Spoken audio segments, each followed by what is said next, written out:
Ketika Samiri mengembara ke seluruh dunia, dia sampai ke segitiga Bermuda, sebuah area lepas pantai Samudra Atlantika yang menghubungkan 3 titik. Florida, ada Miami di sana, ada Puerto Rico, dan ada Bermuda. Segitiga ini adalah tempat di mana Ajazil membangun istananya dari kristal cahaya.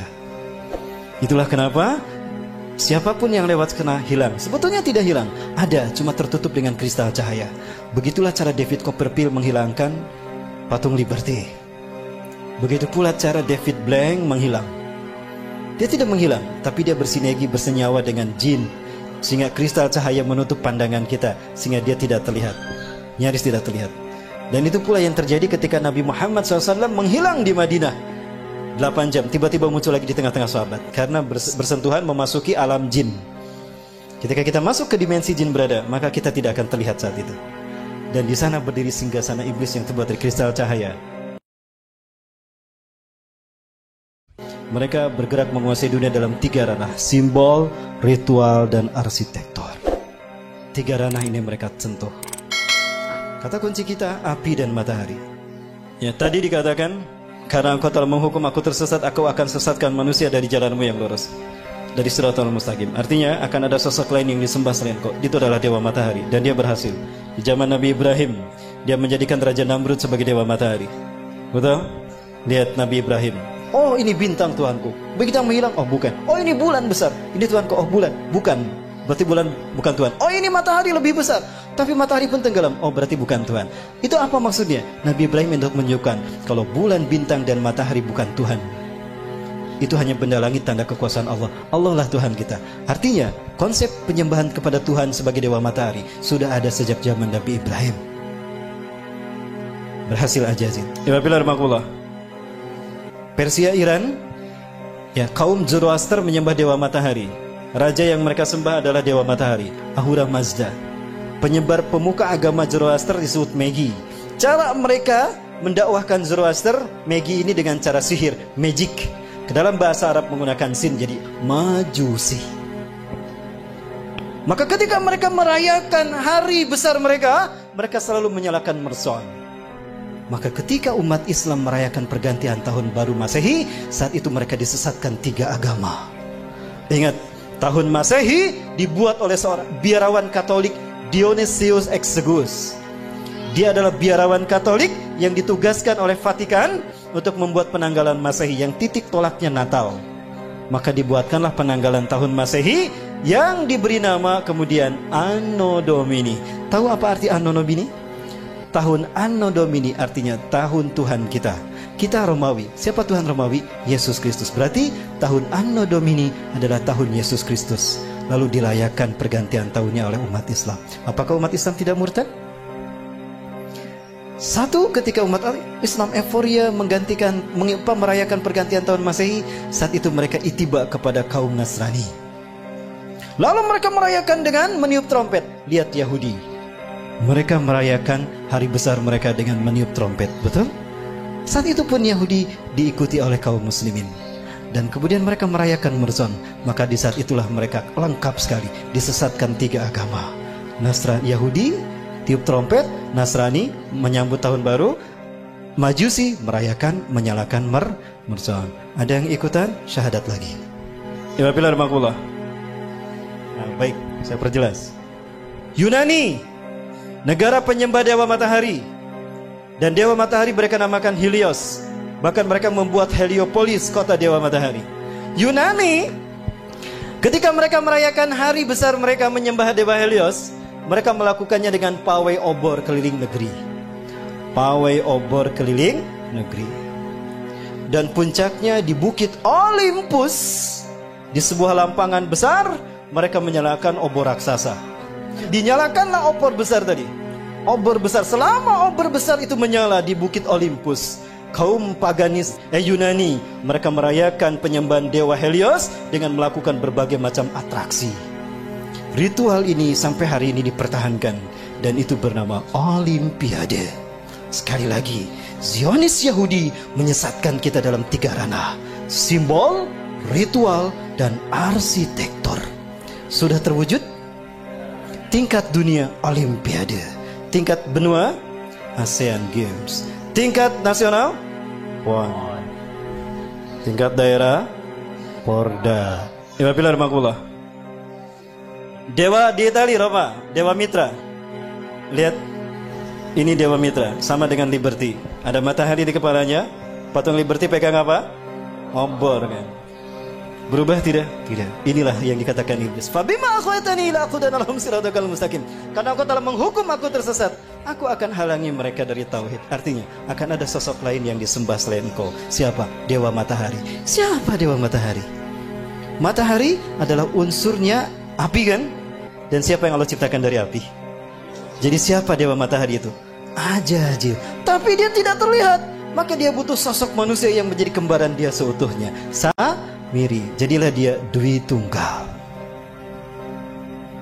Siapapun yang mengangkat tangannya seperti ini, berarti dia komitmen kepada iblis dan Dajjal. Baik, di Amerika Latin, Amerika Selatan ada 3 suku bangsa menyembah dewa matahari.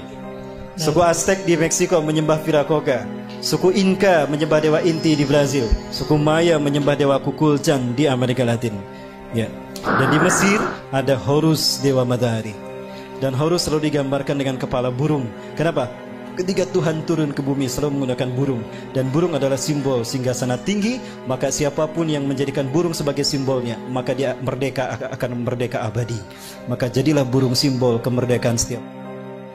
Kebetulan atau sesuatu yang sudah direncanakan?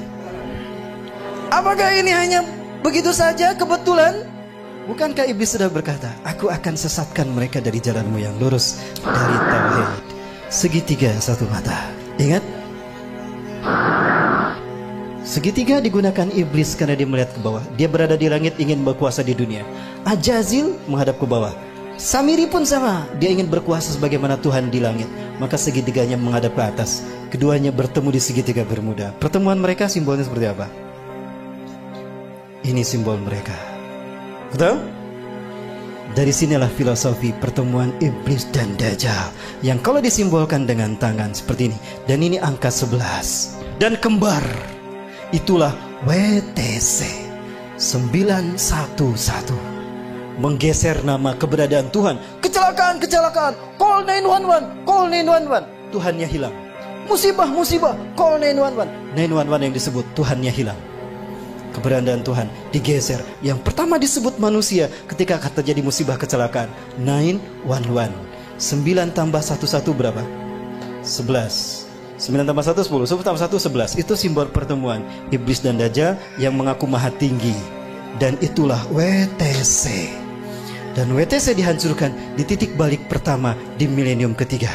Milenium ketiga itulah yang disebut dengan Y2K. Kepada dunia, dunia latah, bahkan negara Arab termasuk Indonesia, kami siap menyambut Y2K, betul? Di tahun 2000 tuh, we are ready to visit Y2 km. Padahal Y2K syarat berbau muatan ideologis. Y2K bagi orang Kristen adalah singkatan dari Year of the Jesus Kingdom. Dan Y2K bagi Yahudi adalah Year of the Jewish Kingdom. Artinya 1000 tahun terakhir sebelum hari kiamat, itu adalah tahun bagi berdirinya singgasana Tuhan di muka bumi. Cirinya apabila sapi berwarna merah sudah lahir. Sudah lahir belum?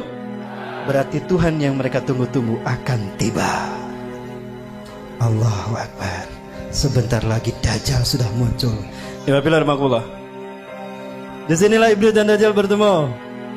Dan mereka membuat kesepakatan. Inilah kesepakatan yang mereka buat. 1. Kita hancurkan Islam dan kaum muslimin. Karena hanya Islam yang menghalangi kita.